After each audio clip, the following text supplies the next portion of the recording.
embarking on a rather strange topic tonight. We're going to talk about UFOs. Now, this is an area that most people tend to relegate to the demented or incompetent or fringe-type people. And yet, the entertainment industry, of course, has picked up on this with the a crop circle thing called Signs, which many may have seen, and also Steven Spielberg did a mini-series called Taken, focusing on the abductions and so forth. And while these things are interesting entertainment, they are replete, of course, with all kinds of misinformation and legends and half-truths that get mingled with facts so that it's really just entertainment. But one of the things you and I have to face is what is the real reality here? Is this just a bunch of nonsense, a composite of hoaxes and pranks by various people through the years? Or is there something really going on? One of the things we want to explore a little tonight is, are the UFOs real? And if so, where are they from? What's their agenda? Are they friendly or hostile? And most important, what does the Bible say about them? So we're going to explore that tonight as we go forth on our exploration of UFOs and this strange term, the Nephilim. What is that all about? But before we start, since we are dealing with a very, very complicated area, an area where many of us have already formed opinions, let me remind you of there's a principle.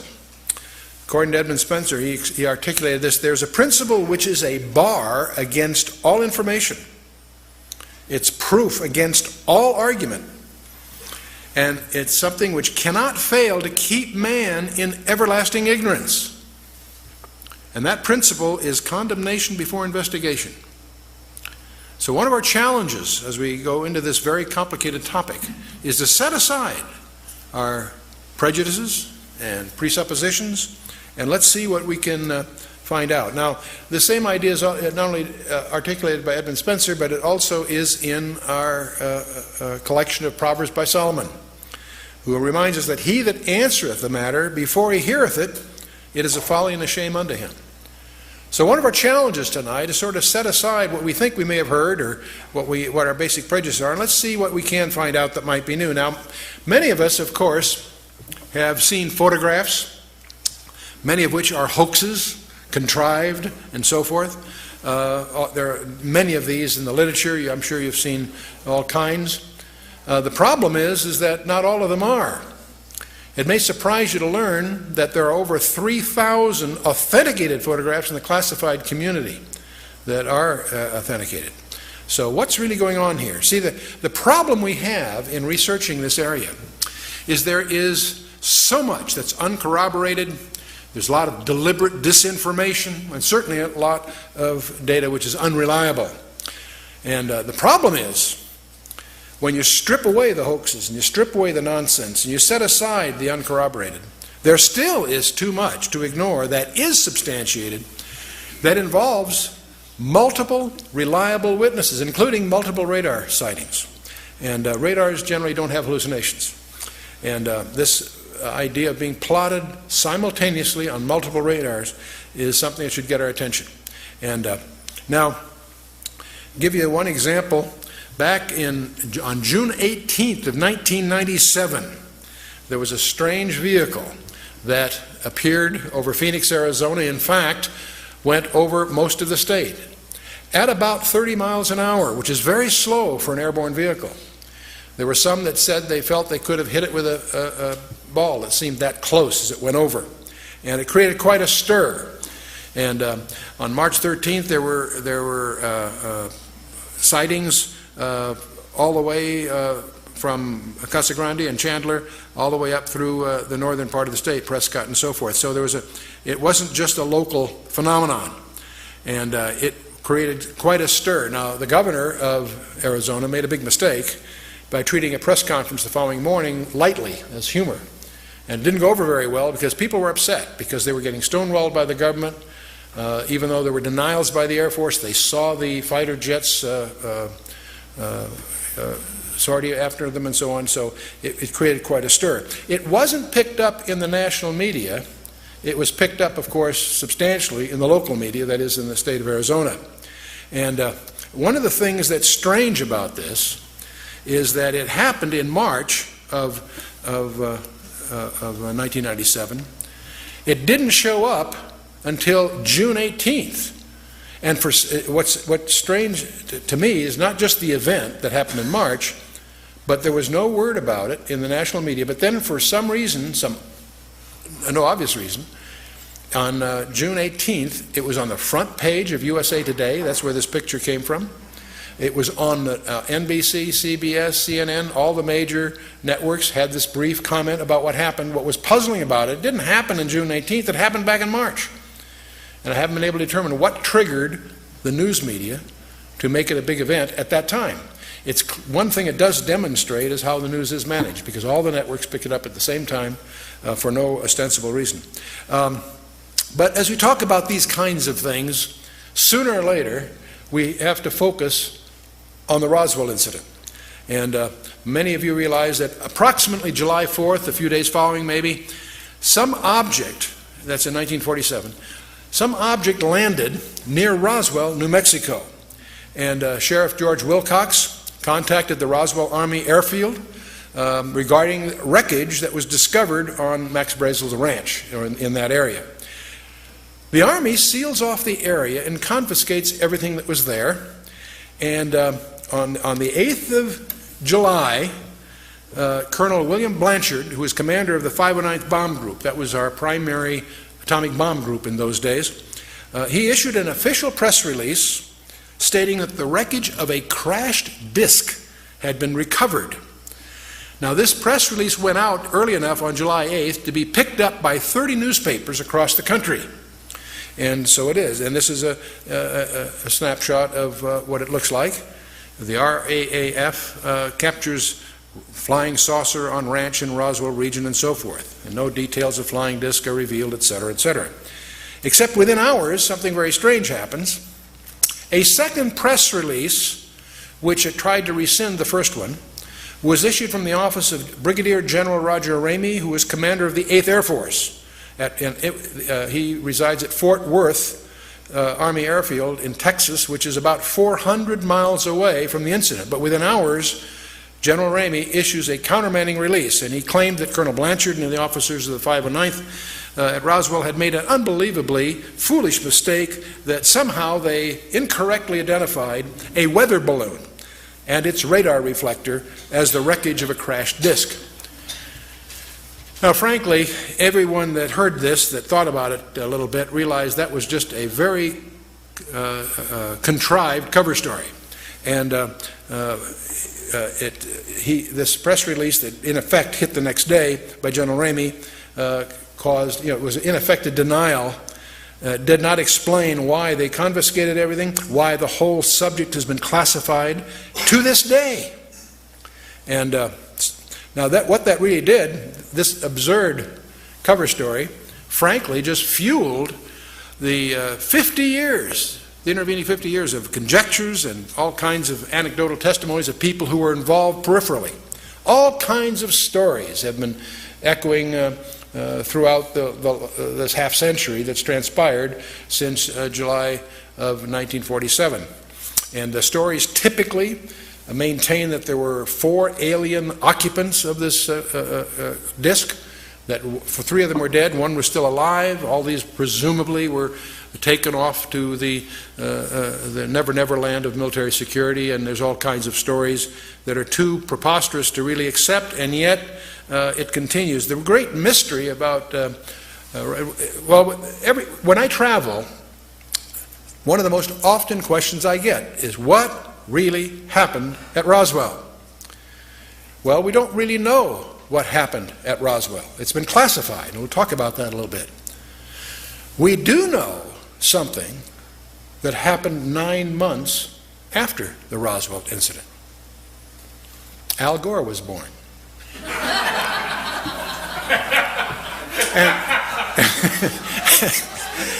And it turns out he really was. The Roswell incident occurred nominally about July the days following July 4th in 1947. His birthday is March 31st of 1948, and that makes a cute quip, because every audiences always seem to enjoy that kind of a crack.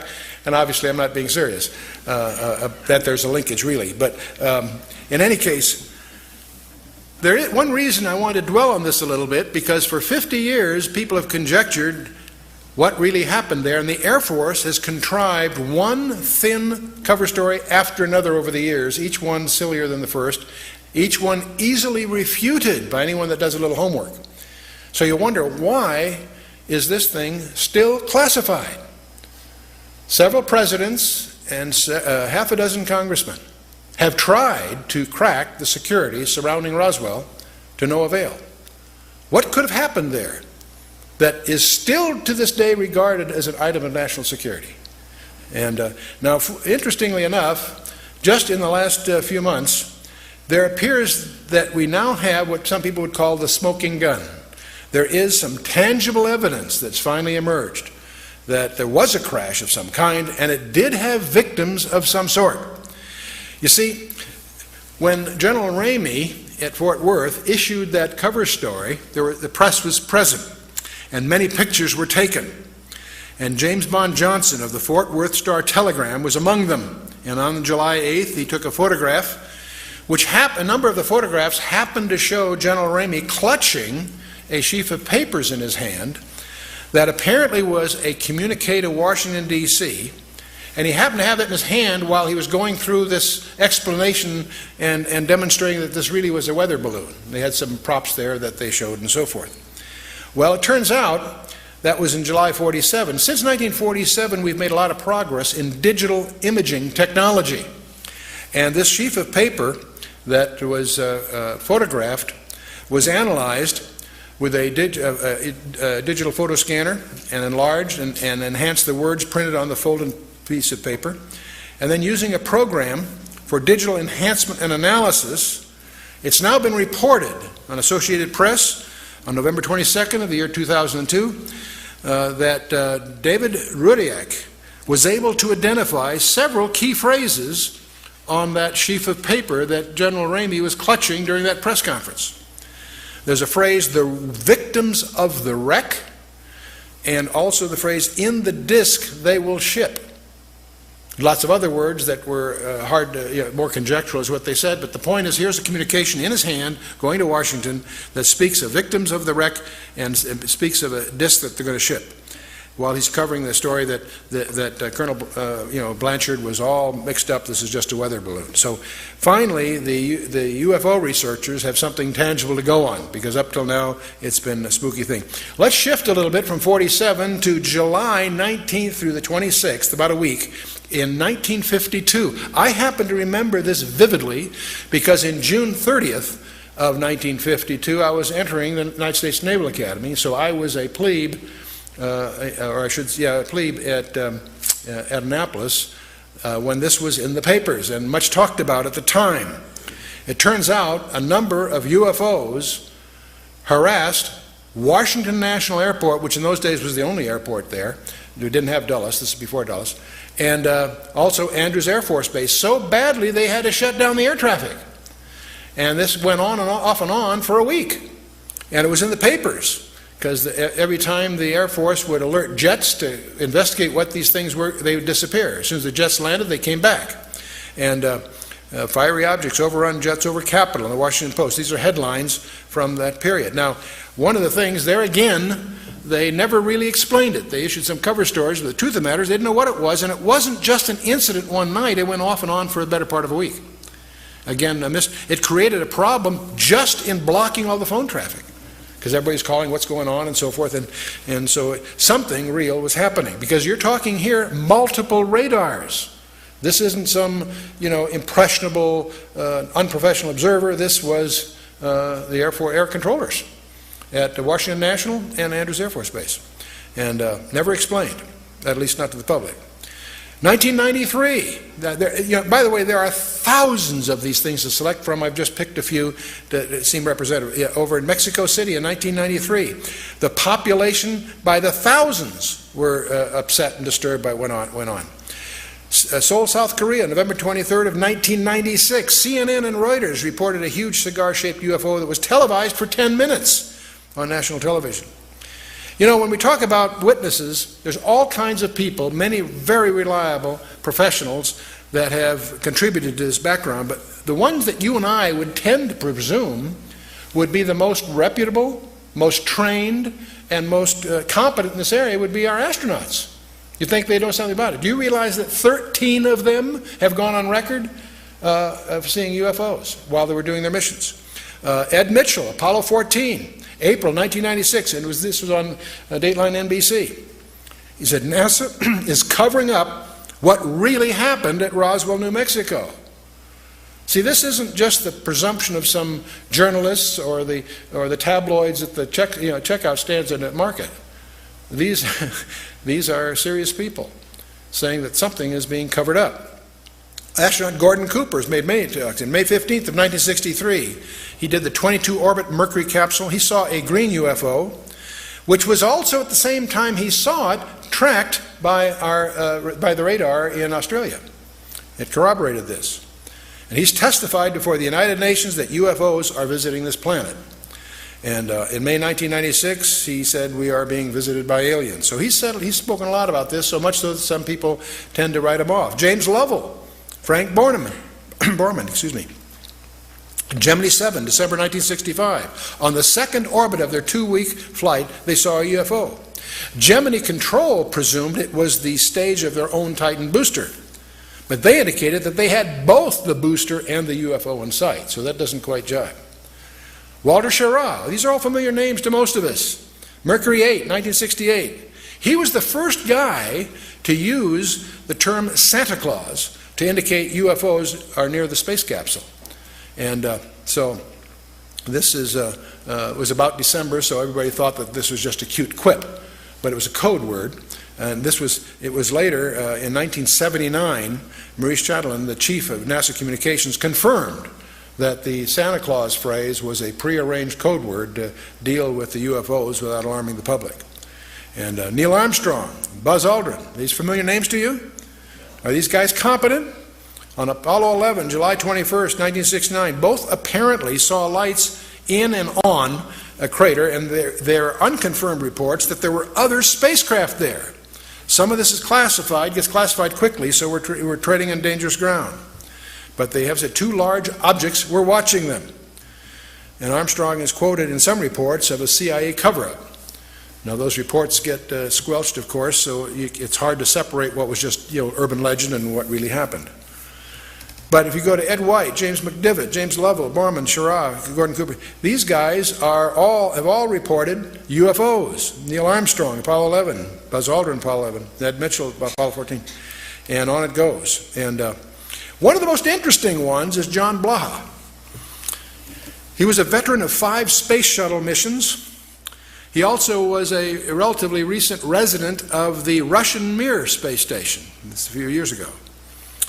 March 24th of 1989, an amateur radio operator picked up an intercept. Said, Houston, this is Discovery. We still have the alien spacecraft under observation. And very impressive to listen to that soundtrack and hear the familiar voice say these rather strange things. So UFOs, we could go on and on. The main point I'm trying to do at this point, just indicate there are some people that you would consider competent and reliable in multiple names that are reporting these things are real. And I would not attribute all of these to hallucinations or being impressionable or what have you.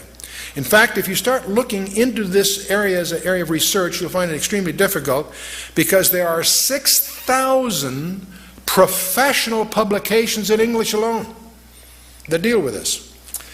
There are 2,200 foreign publications, 1,350 UFO-related periodicals.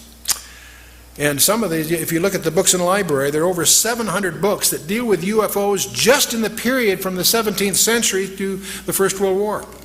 Excuse me, the Second World War, from 1650 to about 1945. There are over 300 books prior to the 17th century that deal with UFOs in the ancient times. So what on earth is this all about? You know, they've done polls. Do you realize that 57% of Americans, according to the polls, believe in UFOs? That's Doesn't make them real, but it says there's some phenomenology that must be real, even if just perceptions. 15% of Americans believe they have seen a UFO. How many of you in the audience have seen a UFO at one time? Okay, we're not going to take names. I just care. Oh, good, okay. Here's the shocking one. This blew me away when I first ran into it. Somewhere between 1 and 3%, various polls agree, somewhere between 1 and 3% of Americans claim that they have had an abduction experience. That's over 5 million people, or in that neighborhood. Not a few thousand deranged people, not a few, disaffected. This is, we'll talk a little more about this. This is a very, very disturbing phenomenon in the counseling profession. Now, part of the problem of the UFOs is they have some paradoxical behavior. On the one hand, they're seen by multiple competent witnesses. They are plotted on radar, sometimes multiple radars simultaneously. They leave tangible traces on the ground, sometimes radiation, evidence of burning and other things. So they are apparently real in the sense of being physical, on the one hand. There are photographs. Sometimes they show up on photographs, sometimes they don't. But here's the problem. While they seem to be tangible on the one hand, they exhibit behavior that can't possibly be physical. They can go in excess of 6,000 miles per hour without sonic boom. So what on earth does that mean? I'd like to know how they do that trick. They've been plotted making right-angle turns at over 16,000 miles an hour. That defies the laws of physics. That's now perhaps the most disturbing thing of all. They appear to have the ability to materialize and dematerialize without a trace. One of the great mysteries of the UFOs isn't seeing them, is trying to figure out where are they when you don't see them. Some people say, well, they're from another galaxy. Most physicists will debunk that for lots of reasons. They seem to pose that way, but for lots of, if they came, if there are that many coming from another galaxy, you'd think you'd sense the traffic. We'll come to some more reasonable explanations, and you're going to discover the two top researchers in the last century, really, is Jacques Vallée, France, and J. Allen Hynek, the American. Now, J. Allen Hynek was head of astronomy at Cornell, and he set out to debunk this nonsense about UFOs, and he became one of the most ardent, competent, balanced researchers in the trade. J. Allen Hynek, he died a few years ago. Those of you that saw the movie Close Encounters of the Third Kind, whether you realize or not, saw J. Allen Hynek because he was in the crowd. I was on a board in those days with Alan Adler from Columbia, and they had him as just a gesture appear in some of the scenes, just as an extra. And the lacune of that piece of fiction, of course, was patterned after Jacques Vallée, the Frenchman. Both of these respected researchers came to the conclusion that they're not intergalactic for lots of physics. There are a lot of physics rebuttals to that conjecture. They both argued that these things are demonic. Their term. They've written many, many books. You can check them out. These are not religious people. They're not people with any kind of personal agenda. But they came to the conclusion that these things, on the one hand, and by the way, we take for granted that we strip away the nonsense and the hoaxes, set that aside. There's tens of thousands of files you have to wallow through. When you cut through all that, there's still a core group, a substantial core group of real events that need explanation. And so on the one hand, they exhibit physical properties on the one hand. On the other hand, they also violate all physical laws. And so the conclusion that both J. Allen Hynek and Jacques Vallée and others have come to is that they're hyperdimensional, that somehow they come from another dimension periodically. That causes us now to stand back a little bit and do a little tutorial on hyperspaces. And we're going to get into why we feel that the Bible is an authenticated message of extraterrestrial origin in the first place. So let's talk a little about hyperspaces. There are only two kinds of... A hyperspace, by the way, just a term for a space of more than 3 dimensions. You and I are familiar with two-dimensional space. It's called a scratch pad or a photograph or a piece of paper is a two-dimensional representation of something, typically. Three-dimensional space we're familiar with because we live in it, and we also build models in 3 dimensions. We probably have a vague feeling of a 4th dimension called time. We don't get too comfortable with that unless you've done some special study, but we sort of acknowledge that reluctantly. Hyperspaces, frankly, is just the term used to study spaces of more than 3 dimensions. And we discover there's only 2 kinds of people that can really relate to hyperspaces. And that's mathematicians with special training and small children. Okay? Because they haven't, their prejudice has been blindfolded, so to speak. Now, the one book that is second to the Bible in its publication, all of us know the Bible is the most popular book in the history of man, but the second to that would be Euclid. And that's where most of us have been taught in school. And most of us, when we went to school, had trigonometry or plane geometry, same subject in a sense. We all know that a triangle, if you add up the angles of a triangle, adds up to how much? Anyone? 180 degrees, you betcha. So if I have a 30, 60, 90, it adds up 180. If I have a 45, 90, in fact, any triangle, if I add up the angles, it would add up to 180. Suppose, though, that my partner and I went out to a large field here. And we very carefully laid out with the transit a very large triangle, and when we got back with our figures, we added up the 3 angles, and it added up to more than 180 degrees. What would you conclude? That we'd messed up, huh? No, what have we encountered? Anyone? The curvature of the earth, exactly. See, if you take a course in navigation, one of the things that you'll have to get some background in is spherical trigonometry, where you can have a triangle with 90 degrees in each corner. And so, see, when this little rule that we all learned, that a triangle, by implication, a plane triangle, a flat plane, adds up to 180 degrees, that's only true for a universe of 2 dimensions. So when you find that rule violated, it's a hint that you've encountered an additional dimension. And Dr. Einstein made history with that insight, because he was grappling, of course, with the nature of space, and he realized that length, mass, velocity, and time are relative to the velocity of an observer. In 1915, he generalized that, basically discovered that there's no distinction between time and space. And perhaps the most important thing from the general theory of relativity, we won't get in the math, of course, but is to realize that time itself is a physical property. You and I do not live in 3 dimensions, we live in at least 4. In fact, we now discover much more than that.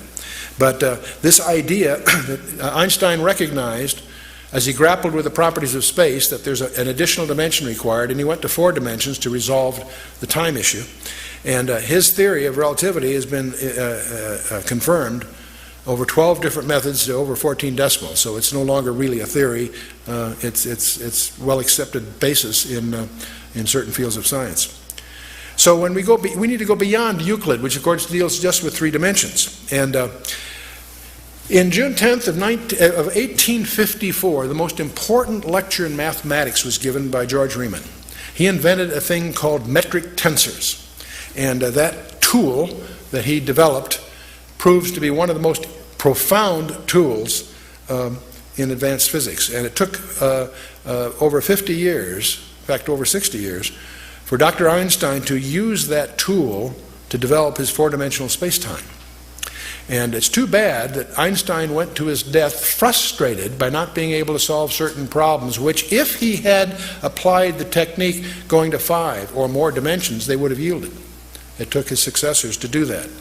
Because in 1953, Kaluza and Klein both developed more than 4-dimensional models which integrated light and supergravity in a model. In 1963, 10 years later, Yang and Mills both developed what they call Yang-Mills fields, which reconcile electromagnetic and nuclear forces. That physicists are pursuing some way to integrate all that we know about the physical universe into a common model. And in as early as 1984, and it's still a current conjecture because there's still problems with it, but scientists now generally believe that you and I live not in 3 or 4 or 5, but in 10 dimensions. And If you read in this area, you'll encounter superstrings and such, and we have briefing packs on this for those that want to get into it more. The point being, we need to understand that the three dimensions you and I are familiar with are not all there is. There's more. Let's imagine you and I can't move up. It'd be futile for me to try to communicate 4, 5, 6 dimensions to us together without having more mathematical tools. But what we can do is we can go the other way, and it may stretch our horizons here a little bit. You and I are three-dimensional beings. Let's imagine a two-dimensional world. That would be like a large tabletop or a large flat plane. Now, and let's imagine that two-dimensional world populated by two-dimensional people. You and I could come along and poke our finger through the plane of their existence. And what would they see? They would see a circle. They'd only see that which they could relate to in their universe. But if we as a three-dimensional being are putting our finger through that two-dimensional universe to the two-dimensional people in the two-dimensional universe, they would simply see a circle. Well, in fact, let's imagine that a ball fell through that two-dimensional universe. To the two-dimensional observer in that two-dimensional universe, he'd see from nothing to a point. It'd grow to a large circle, and then it would shrink back to a point and disappear. He wouldn't be able to relate to what happened because he doesn't have the insight of that third dimension. You with me so far? Now, if you had some other kind of a shape, say a tumbling cube, it also would go through and it would take odd shapes as it passed through and then disappear. So one of the problems we have, suppose you and I are going to try to communicate a three-dimensional object to that two-dimensional world. How would we go about it? Well, there's a couple of ways. One would be to do what an architect would call projection. For example, if we had a cube, we could, in effect, shine a light that would give you a profile of that in 2 dimensions. And you discover very quickly that that works, but it's not too useful in letting the two-dimensional person understand a three-dimensional cube. So there's another way you could do it. You could take a three-dimensional cube and you could unravel it. You could take it and just unfold it and lay it out, and that would be a way to communicate to this two-dimensional person what this three-dimensional cube is like. But you'd quickly discover as you try to do that, his understanding is likely to be incomplete. You say, Chuck, what's all this got to do with anything? Well, let's talk about a 4-dimensional cube. That's called in mathematics a Hinton cube, and there are such things. The only place I know of it, it's called a tesseract. That's an unraveled Hinton cube. This is a 4-dimensional cube unraveled into 3 dimensions. You say, gee, what good is that? There's only one place I know of where this has actually been used constructively. And amazingly enough, it was by Salvador Dali. I never realized what a sophisticated mathematician he was, but in his Corpus Christi painting, he actually has Christ on a 4-dimensional cube as a cross, implying his mastery over time as well as space. And I imagine there's probably not one observer in 100 that really understands the sophistication that Salvador Dali was demonstrating by this piece of abstract art. But that's a Hinton cube or a tesseract, and that's the. But anyway, let's get back to hyperspaces then. The main point I want to get across: you and I live in 3 spatial dimensions, and that time is a physical property. That's very important to us in our ministry because we know that the Bible is an integrated message. 66 books penned by 40 guys over thousands of years. And yet it's integrated, and not just thematically. The very design of the text itself evidences integration. But what's mysterious about that integration also implies that the origin of that message is from outside the dimensionality of time because of the nature of its structure, its use of writing history before it happens and so forth. So that's very important. Now in particle physics, they talk about 10-dimensional strings as the nature of our universe. What fascinates me about that is that that's exactly what 2 Hebrew scholars back in the 13th century, 12th century, predicted just from their study of Genesis 1, is that we live in 10 dimensions, 4 dimensions are knowable, and 6 are not knowable, to use their jargon. But in any case, the suggestion, it's the only one that we've encountered that really can reconcile what we think we know, is that the UFOs apparently are hyperdimensional. They apparently can enter our dimensional under certain conditions for certain periods of time. And so let's see. Now there's another aspect I'd like to touch upon about the whole UFO area. And getting back to the Roswell thing, why on earth is Roswell still classified? Why can't the American public or the world public be informed about what's really going on? It's all tightly classified. Well, back in 1984, an event occurred that deserves some comment. In 1984, several documents emerged within the UFO community. One was a briefing addressed to President-elect Dwight D. Eisenhower by Rear Admiral Roscoe Hillenkotter, and it was dated 18 November 1952. And there was also a special classified executive order signed by Harry S. Truman to the Secretary of Defense. In those days was James Forrestal. It was dated 24 September 1947. And his letter apparently authorized him to establish a board of suitably qualified persons to be answerable directly and only to the President. And the code name for this august group of appointees was Majestic 12. That was the code name. And these documents, all kinds of documents show up, CIA documents and other things, including this memo that signed by Harry Truman establishing this august group. Now, who were these group called Majestic 12? Well, one, of course, was Secretary of Defense James Forrestal, Rear Admiral Roscoe Hillenkotter, who was prominent in those days, Dr. Vannevar Bush, who was probably the most famous scientist of the period, General Nathan Twining, head of the Air Force, General Hoyt Vandenberg, General Robert Montague, and a number of civilians that you may not have heard of, Dr. Detlev Bronk, Dr. Jerome Hunsaker, Mr. Sidney Sowers, Mr. Gordon Gray, and Dr. Lloyd Berkner, and one guy we will talk about a little bit is Dr. Donald Menzel. And these were, when Forrestal died, by the way, in 1949, General Walker Smith replaced him. But these 12 people apparently were known in the classified community, it would seem, as Majestic 12.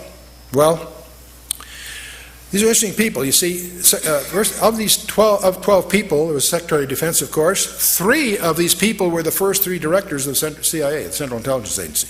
Actually, the Director of Central Intelligence, that was the successor to the Office of Strategic Services, the OSS, which later became the CIA. 5 of these people were top scientists in aviation, research and development, and astronomy.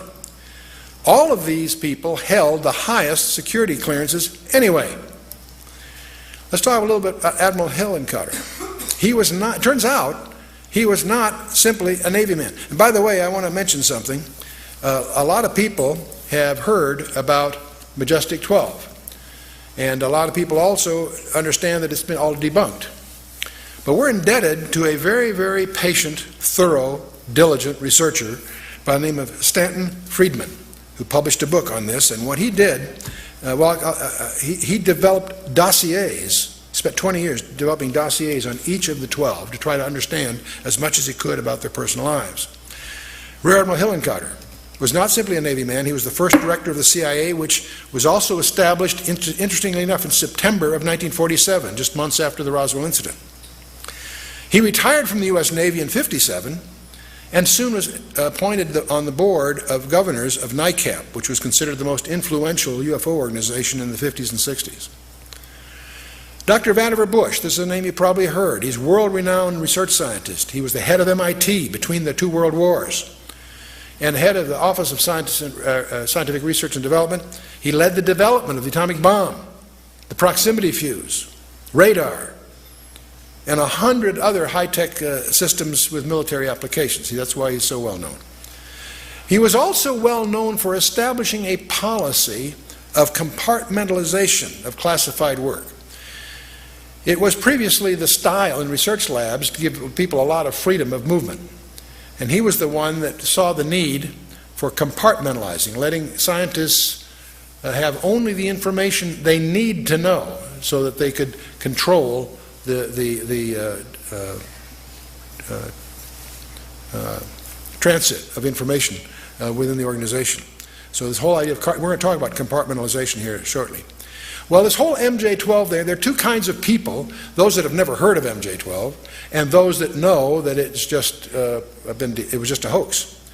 You see, somebody noticed that apparently that the typewriter that was used to type the Truman Executive Order of 1947 was deemed a Smith Corona model that had not been manufactured until 1963. So you start to smell a hoax, if that's true. The signature on the memorandum had apparently been photocopied from an unrelated letter that Truman wrote to Vannevar Bush back, written in 1st of October of 1947. So you get the impression this thing was just a hoax.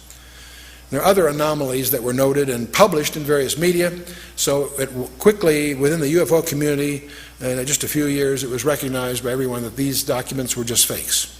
And so most people either never heard of MJ-12 or they, quote, know, close quote, that it was just a very elaborate hoax. Until Friedman comes along. Stanton Friedman, he was a nuclear physicist. He spent over a decade painstakingly probing 15 libraries and archives, and he now has cast significant doubts about the doubters. He has refuted most of the documentation quibbles that were raised by the skeptics, but more importantly, he compiled detailed dossiers on each of the 12, and he's made some intriguing discoveries. See, by collecting the details on each one, some very interesting corroborations have emerged. And these are all published in his book, Top Secret Magic, in 1996. Let's take General Nathan Twining as an example. He had been scheduled to fly to Seattle on July 16th of 1947 to review the new B-50 bomber that was being built by Boeing at that time, and also to do some fishing with some old friends. So that was all scheduled for some time. Suddenly, General Twining canceled his Seattle trip and headed for New Mexico on July 7th. This is billed as just a routine inspection, but that doesn't jibe with the apparent urgency to upset all these other long-laid plans for no apparent specific reason. It's also interesting that on July 9th, President Truman met with New Mexico Senator Chavez with no reason given. So you get the feeling behind these calendar entries there's something going on. Another interesting guy is Donald Menzel. He apparently, Friedman discovers, led a double life. As a UFO debunker and a distinguished astronomer in public, he was a well-known astronomer. He also ran around poking holes at these UFO conjectures that were going on in those days. But it turns out he was also a linguist, a cryptographer, and a consultant to the National Security Agency and the Defense Intelligence Agency for more than 30 years, and this was not known in the public. There's something Stanton found out by doing his homework. He held a top-secret ultra-clearance, and none of this was known to the general public. So it's interesting, whoever contrived this hoax had a lot of inside information somehow. Now what's also provocative is Dr. Menzel, he gave some technical explanations disputing some UFO incidents that often were not scientifically defendable, especially for a guy like him who's a competent technologist. So it's strongly suggestive that he had a private agenda of disinformation as part of his job. So at this point it may be useful to highlight, again this is a little tutorial, which I'm going to call the anatomy of secrecy. How do you make something secret within the government or military community? Well, the first thing, you can define the content of what's going on as secret or top secret or whatever level is justified by the content of the material. If there's a contract, the content of the work can be classified secret, top secret, what have you. But let's assume you're really serious about making this especially secure. The other thing you can do is called compartmentalization. You can compartmentalize the project. And how do you do that? You make the existence of the contract classified. And these are usually in the intelligence community, and that's why they go by a nickname. They're called black programs from the intelligence side. These are great contracts to get because your competitors don't know they exist. So they're sole source, and they're considered attractive contracts. I have served as chairman of the board of 4 different publicly traded defense contractors. And several of these were companies that had their primary commitments in deeply classified work and obviously included compartmentalized programs. But I have to tell you, I was startled. I spent 30 years in the strategic community, both in the Department of Defense community directly and also, as I say, on boards and of publicly traded defense contractors. And I have to tell you, it was late in that 30-year career that I discovered, much to my amazement, there is another level of security, and that's where you make the existence of the customer classified. And I was in one of those projects, and it was a very, very strange meeting.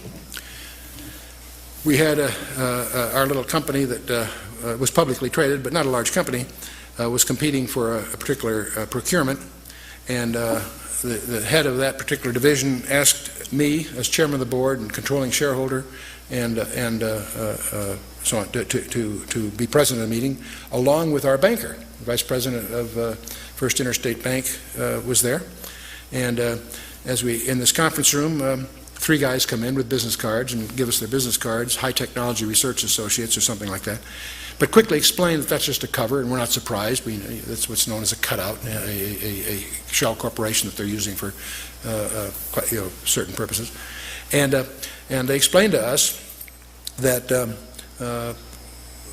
we're down to two companies, ours, which is a smaller company, and another large company. And one of the two companies is going to get, this is like on a Wednesday or Thursday, on Monday, one of these companies will phone and get the contract. And we're in the running. Okay, that's exciting. But then they explain that they're very embarrassed because we'll get a verbal okay on Monday if we win. But we'll have to start work right away to make the timing, and they won't be able to get paperwork to us for maybe 60 or 90 days. They're embarrassed, but it takes that long to get the kind of paperwork we need. And so the problem is we're going to have to start on a verbal go-ahead before we have paper. And the problem with that is that they looked at our financials, and we weren't that financially strong to undertake that kind of a commitment. And so that's why they wanted a banker there. And so they said, could the bank extend? I think we had a credit line in those days of, I think, $4.5 million. It would take another $1.5 million to make us presentable for this purpose.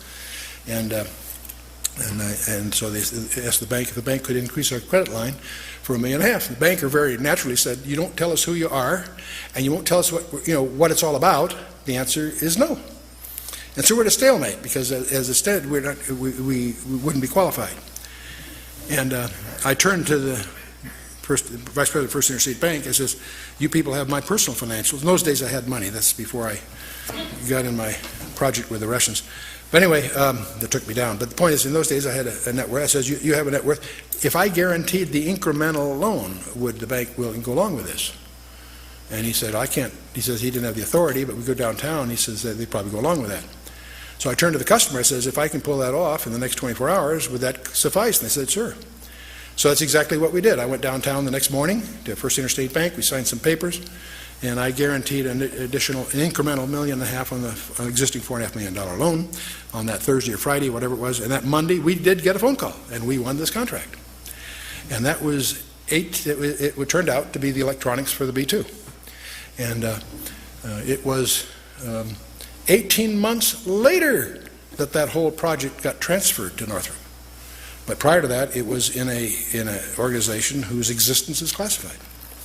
And so it startled me to discover that there's a whole procedure. There are cost recovery procedures, there are courts, there's all the necessary infrastructure to make this all work is in place, and it's all highly classified to protect even the existence of the customer. That's the third level, if you will. You follow me? Well, one of the things that I want to, when you start talking about this, with that kind of a structure, how do you also really protect something that you're trying to keep secret? And one of the things you can do is have an active disinformation strategy. You not only keep it secret, you publish things to keep people from understanding what it is, you discredit it or whatever else. And we did that, for example, in the Manhattan Project during World War II. The very existence of our atomic bomb project, the so-called Manhattan Project, was hidden under a whole bunch of other cover stories and pseudo-projects. You went through certain doors, there were projects going on that really had nothing to do with anything, they were just a cover to hide what was really going on. Active disinformation. And one of the things I personally suspect is that's exactly what they did with MJ-12. It's very possible that they surface documents that have flaws in them, knowing that after a few months, few years, whatever, the diligence of researchers will discover that that couldn't have been that typewriter, that really isn't Truman's signature, whatever. So everybody knows that MJ-12 is just a big hoax. What a perfect cover. Ask anybody that's in this community about MJ-12 and they'll shrug it off right away. Oh, that's that hoax that surfaced in the 80s. Really? What a perfect cover. And obviously, if I think it's real, I think it's continued. It obviously has gone under new names and so forth. But I suddenly began to realize that the debunking of MJ-12 may be very well, there's a number of reasons I don't want to get into that caused me to suspect that that all was contrived. There have been some others like that, incidentally. So there's a continuing mystery.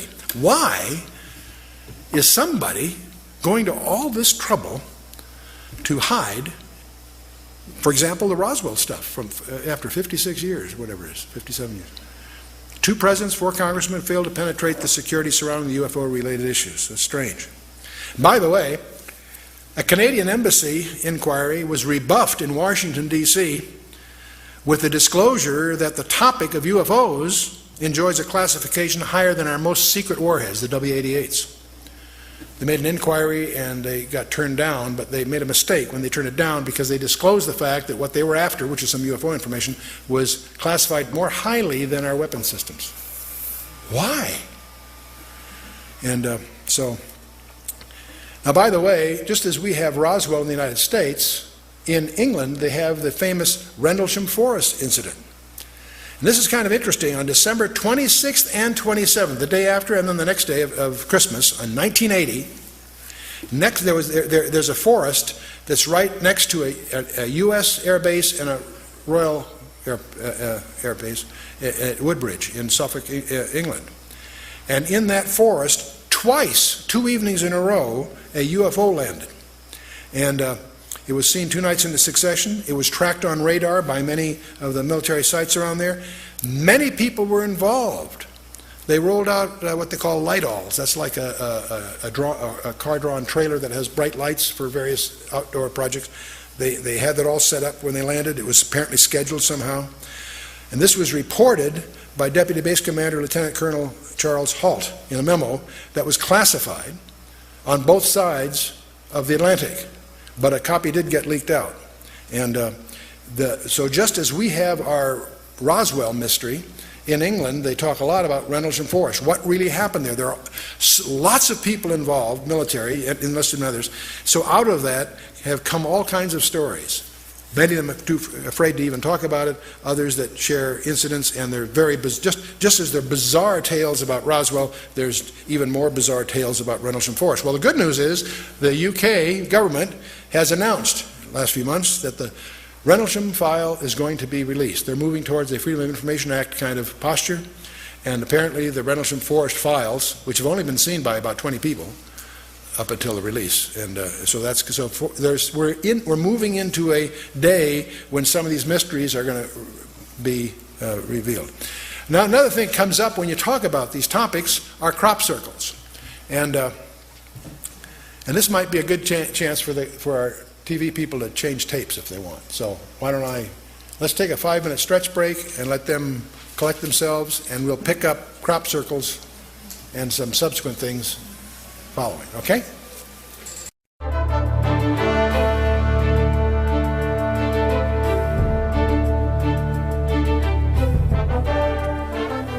Well, you can't talk about UFOs and that sort of thing without getting into the area of crop circles. And the recent movie Signs with Mel Gibson is an example of that. It was a amalgam of urban legends. They used corn stalks. None of the crop circles have used corn stalks, incidentally, but that's trivial. The real thing is, what about these crop circles? Many of us have heard that they're just developed by pranksters. Pranks with planks is the way most people regard them. And indeed, that probably covers many of them. I think most of you can have seen various patterns that occur in crops, not just in England, by the way, all over the world. They have showed up more and more with increasing. In fact, there are websites that just keep track of the various styles. They are in the thousands, by the way. These are just some representative shots of them. And various patterns Not all of them circular, by the way, but and of course many people associate these with UFOs. Many of these patterns there have been observers claim there have been UFOs seen over the fields the night before the crop circles are discovered, that sort of thing. So there seems to be, at least in the minds of many, an association between them. And but in 1991, two elderly artists, Doug Bauer and Dave Chorley, they came forward and admitting that they had faked hundreds of these circles, and they demonstrated their technique using ropes and planks and tethers and so forth to do this. In fact, they did it under journalist supervision. In fact, in some of the TV specials, you can actually see time motion where they unveil how they pulled some of these off. And if that was just it, we would probably dismiss this as an incidental topic. But and it does appear, by the way, that there are many of these that have some form of craftsmanship that accounts for the thousands that appear throughout the world, not just in Britain, in the United States too. But let me tell you frankly, that doesn't explain them all. There's also a group of scientists that have been studying this quite rigorously and are startled with what they find on some of these circles. There are articles in peer-reviewed scientific journals that have established that not all of these things are pranks with planks. For example, biophysicist William C. Levengood, he's of the Pinlandia Biophysical Laboratory in Michigan. He's examined plants and soils from 250 crop formations, randomly selected from 7 countries. And the samples and the controls of the handling of those samples were provided by the Massachusetts-based BLT research team directed by Nancy Talbot. Levengood, by the way, has published over 50 papers in scientific journals. And he's documented numerous changes in the plants and the formations. For example, most dramatically, they found grossly elongated nodes, or like knuckles, along the stem that are apparently expulsion cavities caused by the heating of internal moisture from exposure to intense bursts of radiation. The only way they can explain them. They've also taken seeds from the plants and germinated them in a lab.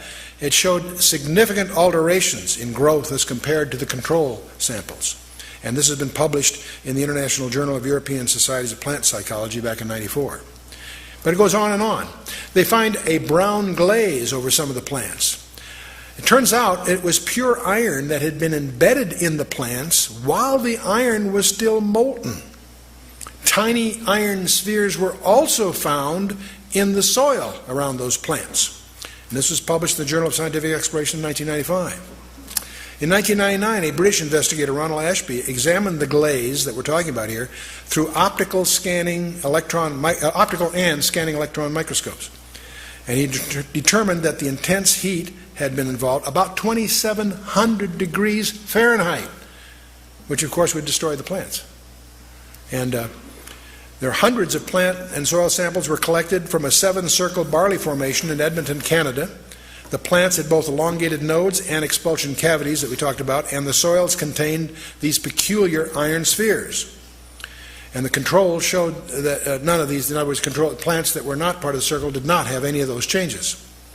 A mineralogist by the name of Sampath Iyengar, Technology and Materials Laboratory in California, examined specific heat-sensitive clay materials in these soils using X-ray diffraction and a scanning electron microscope. He discovered an increase in the degree of crystallinity in the circle minerals in the soil. Statistician Ravi Raghavan determined a 95% statistically significant confidence level in these findings. They have no idea what's causing it. It's clear this was not just some contrived prank for some of them. And so on it goes. Now what was really astounding was the direct correlation between the node length increases in the plants and the increased crystallization in the soil minerals. What that implies is a common energy source for both effects. So somehow there was some very intense energy. This wasn't a couple of guys with planks and ropes playing games. And the scientists could not explain how this is possible, because the temperature required to alter the soil crystallinity would be between 1,500 and 1,800 degrees Fahrenheit, and this of course would destroy the plants. So how did this happen? They don't know. But there are journals and there are scientists that are wrestling with the puzzles of the crop circles. Not the crop circles in general, those that turn out to be what we'll call real ones, not hoaxes. And that's the problem in any research area like this. You got so much noise, it's hard to find the signal, if you will. Well, let's get to the real core of all of this. What's the biblical view? And we're going to talk a little bit about the days of Noah. You know, Jesus gave 4 disciples a confidential briefing on his second coming. And the 4 disciples came to him to inquire of his return, and he detailed the precedent events that would occur prior to his second coming. And his answer to them, these 4 guys, is so important it's recorded in 3 of the 4 Gospels. In Matthew 24 and 25, Mark 13, and Luke 21 and 22. But he opens and closes that briefing with a repeated admonition. Take heed that no man deceive you. And that occurs in Matthew 24:4, and you'll find it's the theme of the entire presentation. We're dealing here in spiritual matters, and the attempt of the enemy will be to deceive us. But in the middle of this briefing, about verse 37 of Matthew 24, Jesus makes a very strange remark. He says, "But as the days of Noah were, so shall also the coming of the Son of Man be." Now in the context there, what he may have been alluding to is simply that it'll be business as usual until, just as it was business as usual until Noah and the ark, it'll be business as usual until he returns. And most people who read that passage assume that that's all he meant. It's just that it's going to come as a surprise.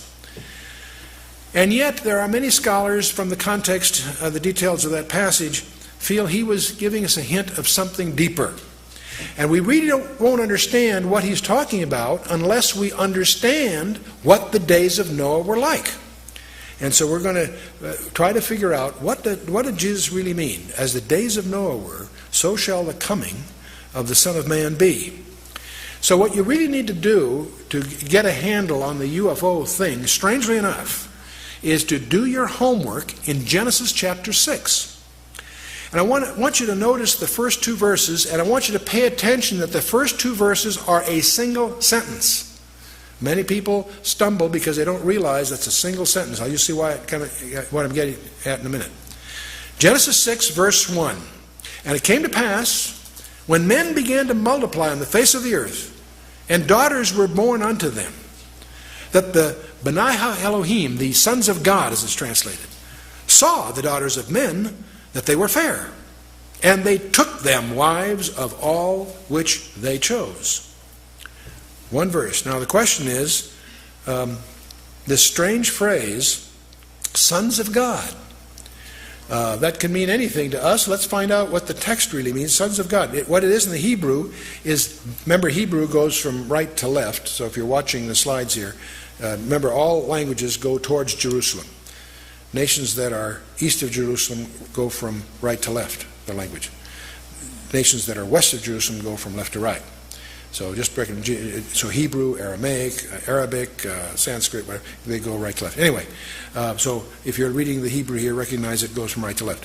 B'nai Ha Elohim, the sons of the God.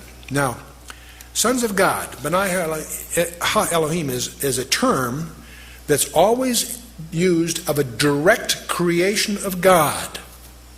Adam was a direct creation of God. You and I, in the natural, are not. We're sons of Adam. That's our problem. That's what the book of Romans is all about. And but as many as received him, to them gave he the power to become the sons of God. The term has technical meaning in the New Testament as well as the Old. In the Old Testament, this term in the Hebrew, in Job 1:6, Job 2:1, Job 38:7, is always used of angels, because they are a direct creation of God. In the New Testament, also Luke 20:36. Also the book of Enoch. Now, don't misunderstand my use of this as a citation here. The book of Enoch was very popular from about the 2nd century before Christ to the 2nd century after. It is not an inspired book. I wouldn't treat it that way, but it is useful in understanding the vocabulary and the grammar of the time. And clearly the book of Enoch, this term is used there also to refer to angels, and it deals with it greatly. The Septuagint, this is the translation of the Hebrew scriptures that went from Hebrew to Greek.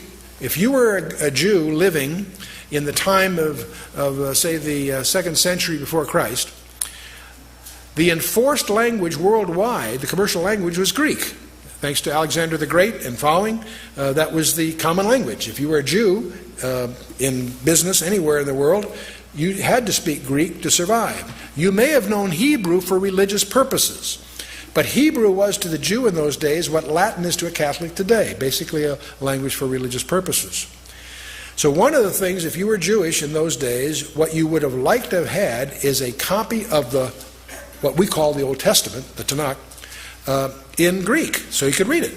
And because of that, under Ptolemy Philadelphus, he funded the translation of the Hebrew Scriptures into Greek. Started about 285 BC, finished about 270 BC, and the result of that work product, he got 70 of the top scholars. The word Septuagint is just 70, a fancy word for a Greek word for 70. He got the 70 top scholars to do the translation. It took about 15 years. And the result of that we have copies of. And it's known as the Septuagint translation of the Old Testament. And it gives us the benefit of the precision of Greek on some of these issues. So it's a very, very powerful resource for scholars. And the Septuagint also makes it clear that we're dealing here with angels, as we think of them. Now in Genesis 6, it came to pass when men began to multiply on the face of the earth and daughters were born unto them, that the sons of God saw the daughters of men, that they were fair, and they took them wives of all whom they chose. The word sons of God, of course, is Benai Ha Elohim, sons of God, direct creation, term for angels. Saw the daughters of men. Now by the way, what that really says in the Hebrew is Banath Adam, daughters of Adam.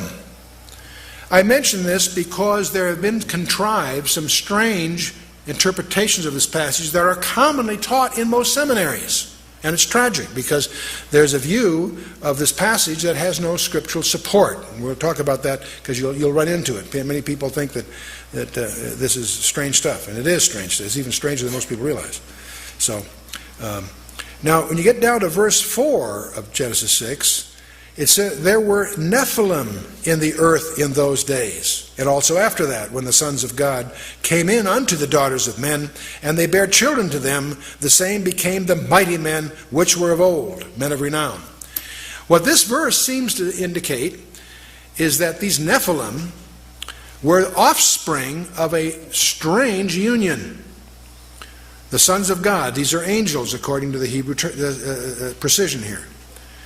They came in unto the daughters of men, daughters of Adam, incidentally. This is not just Cain and Seth and any of that. This is these are daughters of men.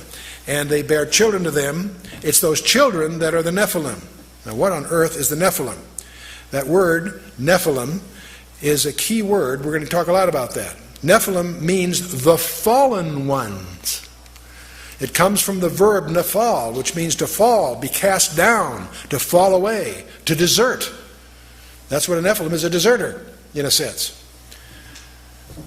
What the passage portrays, and it's very difficult for many people to absorb this, it portrays fallen angels. These are not the good guys. Remember when Satan fell, a third of the angels fell with him. Not all of them, but a group of them, apparently, and we'll talk more about this in a minute, chose to try to create a hybrid race. By cohabiting, I don't know the technology. I'm not going to get into that. But they apparently were. See, angels can't multiply. Angels are eternal. Reproduction is a process for mortals. But at the same time, Satan's got a problem. A third of the angels fell with him, so he's got a deficiency of 2 to 1 in any war that comes in, right? He's got to find a way to strengthen himself. This is just a conjecture that floats around. Now, the offspring of Nephilim, they're also called the Hagibarim, the mighty ones. And now, where the confusion starts to set in is when this Hebrew passage was translated into the Greek in the Septuagint, the word they used for the Nephilim was gigantes. It sounds like giants. And it turns out they were giants, but that's not what the word means. Gigantes comes from gigas, which means earthborn. So in the Hebrew, they're called the fallen ones. In the Greek, they're called the earthborn. And so let's keep that in mind. The fact that they were giants is like a pun. Yes, they were giants, but that's not what the word means. It carries a different meaning. Let's go on a little further in verse 9 of Genesis 6. It says, these are the generations of Noah. Noah was a just man and perfect in his generations, and Noah walked with God. Terrific verse. We've all read it. But most of us may not pay attention to what that's really saying. These are the generations of Noah. Noah was a just man and perfect in his generations. What does that mean? Well, the word perfect in the Hebrew is tamim. What it means is without blemish, sound, healthful, without spot, unimpaired. What that verse seems to indicate is that Noah's genealogy was unblemished. Now this comes on right after the verses that talk about these strange goings on, where these fallen angels have created some weird form of hybrid, but Noah was unblemished in his generations, and that's one of the reasons that God chose Noah and his 3 sons and their 4 wives to start over again. The purpose of the flood was not just that there was sin in the land. There was, and that's emphasized. But if sin brings the flood, we better get some life jackets. No, there's something far deeper going on. That's what I want to sensitize you for when you do your own study and come to your own conclusions. But I want you to recognize there's something much more profound that God is a problem that God was solving, and that is that Satan's strategy was to contaminate the human race. Now, by the way, if this view is correct, I'm presenting to you what's sometimes called the angel view of Genesis 6. That is not taught in most seminaries, and I'll come back to that in a minute. But if that view is correct, as I've suggested from the exegesis of the Hebrew in Genesis 6, it will be confirmed in the New Testament, at least twice, and it is. When you get to the book of Jude, Jude makes an allusion to this very event in Jude verses 6 and 7. Jude is just one chapter. But in verses 6 and 7, Jude writes, and the angels, and by the way, this is in the Greek, so it's not ambiguous, and the angels which kept not their first estate, but left their own habitation, he hath reserved in everlasting chains under darkness unto the judgment of that great day, even as Sodom and Gomorrah, and the cities about them in like manner giving themselves over to fornication and going after strange flesh, are set forth for an example, suffering the vengeance of eternal fire. Jude is talking about judgment on the bad guys. And he mentions among these things, these angels which sinned back in Genesis 6. These angels which kept not their first estate, but left their own habitation, he hath reserved in everlasting chains. These angels that participated in Genesis 6 apparently are chained, awaiting a special judgment. We'll talk. Peter's going to talk about that in a minute. And Jude adds something else here. He makes a comparison between the sins of Sodom and Gomorrah and the sins of these angels, in that they were doing that which is unnatural. Sodom and Gomorrah, homosexuality. We're all familiar with that. Even as Sodom and Gomorrah and the cities about them in like manner, giving themselves over to fornication and going after strange flesh, are set forth an example, suffering the vengeance of eternal fire. He's using that as an additional exemplar, lumping the angels with them. The angels went after strange flesh, so did Sodom and Gomorrah. They're both reserved for special judgment. You follow me? You can read it, check it out yourself. That's one confirmation. That's in Jude. Let's take a look at, see, they left their own habitation. We're going to come back to that in a minute. And going after strange flesh is the allusion here. Let's turn to 2 Peter chapter 2, verses 4 and 5. 2 Peter, in Peter's second letter, he says, for if God spared not the angels that sinned, but cast them down to Tartarus, it's translated hell in your English Bible, but the Greek word is Tartarus, and it's the only place that word appears in the Bible. I'll come back to that. If God spared not the angels that sinned, but cast them down to Tartarus, and delivered them into chains of darkness to be reserved unto judgment, and spared not the old world, but saved Noah, and he goes on. So Peter does a couple of things here. He again alludes to the angels that sinned. They're cast into Tartarus. I'll tell you more about that in a minute. And they're reserved for a final judgment. And spared not the old world, but saved Noah. In other words, he ties that event, the days of Noah. So he not only confirms Genesis 6, but he also links it to the days of Noah. Okay. The word Tartarus deserves some comment. The problem with this word is it doesn't appear anywhere else in the Bible, but it does appear in Greek literature. It's the Greek term for the dark abode of woe. It is the pit of darkness in the unseen world. It shows up, for example, in Homer's Iliad, where Tartarus is as far below Hades as the earth is below heaven. So where's Tartarus? I don't know, and I don't want to find out. So Tartarus was a term for a deep, special. It was regarded as far below Hades as the earth is below heaven. So it's where these angels are chained until the final thing. Now, if you study classic Greek mythology, you run into the Titans. These creatures in the legends and the myths were partly terrestrial and partly celestial. They rebelled against their father Uranus, and after a prolonged contest were defeated by Zeus and condemned where? Into Tartarus. Do you see a parallel brewing here? I'm going to suggest to you that the legends of the ancient Greeks embody the truth of what really happened in the past, that there were these strange creatures generating hybrids that the Greek called Titans. And we see Zeus in many forms. We see Atlas and Hercules. Atlas and Hercules from Greek mythology were what would be called in the Hebrew Nephilim, offspring of an intermarriage between a god and a woman. And so now these legends we obviously see in the Sumer culture, in Assyria, in Egypt. I'll show you a few things. In the Incas, the Mayan, the Epic of Gilgamesh, in the Persian mythology, and certainly in the Greek mythology, which most of us as products of Western civilization are familiar with. Also in India, Bolivia, South Sea Islands. Every one of these cultures, and the American Indians, every one of these cultures have legends of the star people. These people that came, these gods or demigods, whatever, came and cohabited with women and produced hybrids. I discover from some apparent experts in the American Indian culture that this business of holding a hand up saying how, that's Hollywood. But what apparently was the practice when they met a stranger was to hold up the hand so they could count fingers. They had a terror of the six-fingered people. And if you go to the ruins at Chaca, New Mexico, they have one of the exhibits there that you want to take a look at, with famous pictographs. And among those pictographs you'll find the fearsome six-fingered hand as part of that. I came across something else that's kind of... The Pawnee Indians have an account that Bill... You remember Buffalo Bill? Real name was William Cody. He wrote his autobiography in 1920. Very colorful guy. You can get his book. It's popular. But there's an interesting quote in his book by Buffalo Bill, Bill Cody, published in 1920.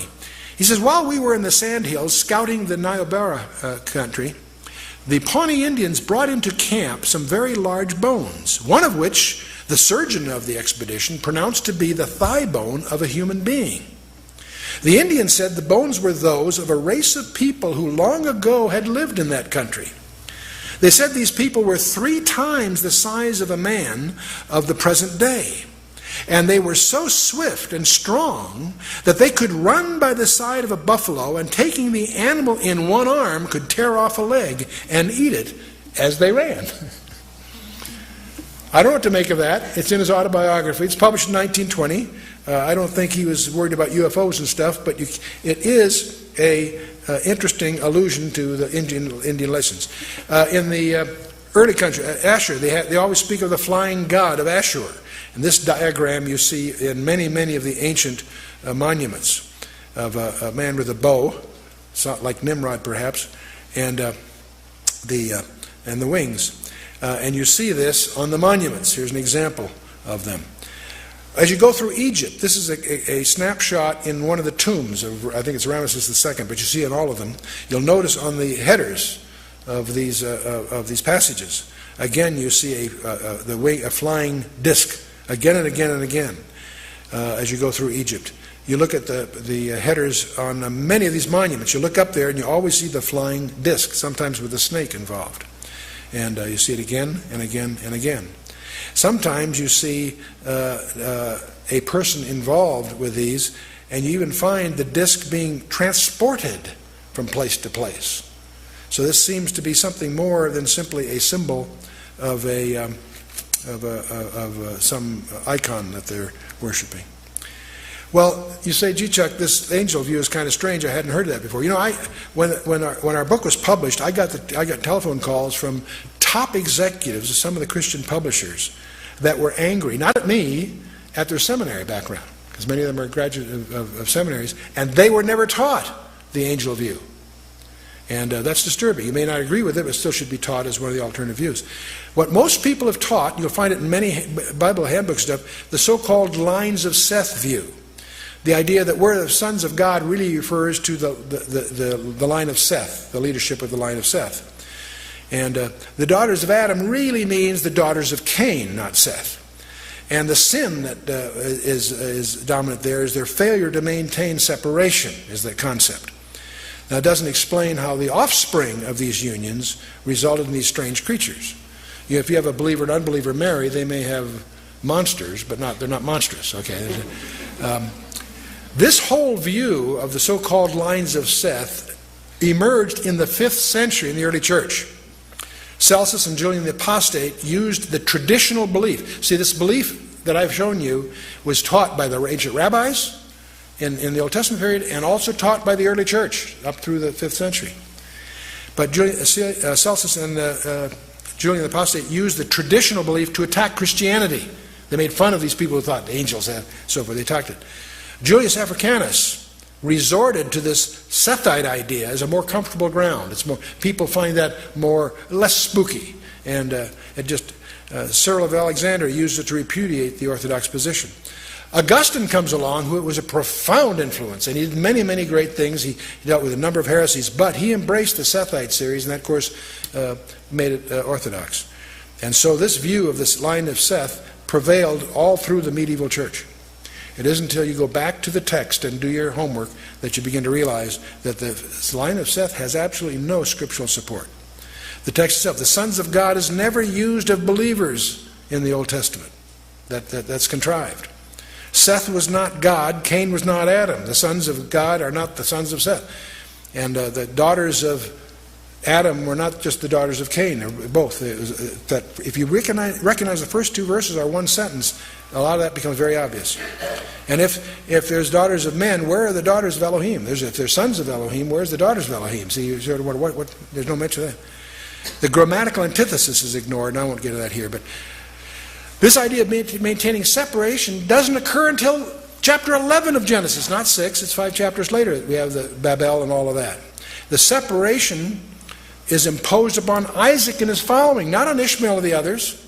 It was Isaac and Jacob that were told to keep themselves separate. And that was not imposed on Seth and Cain. That's all contrived. In fact, Genesis 6 verse 12 says, all flesh was corrupted. So the idea that lines of Seth were the good guys and the line of Cain was the bad guys is contrived. That's not what it's all about. See, the inferred godliness of Seth is contrived. Why was only Enoch and Noah's 8 spared? Were they only good guys? No, it's God's grace, of course. They took wives that they chose. It implies some forcing functions here. And if that's all, if Seth were such good guys, why did they perish in the flood? It doesn't compute.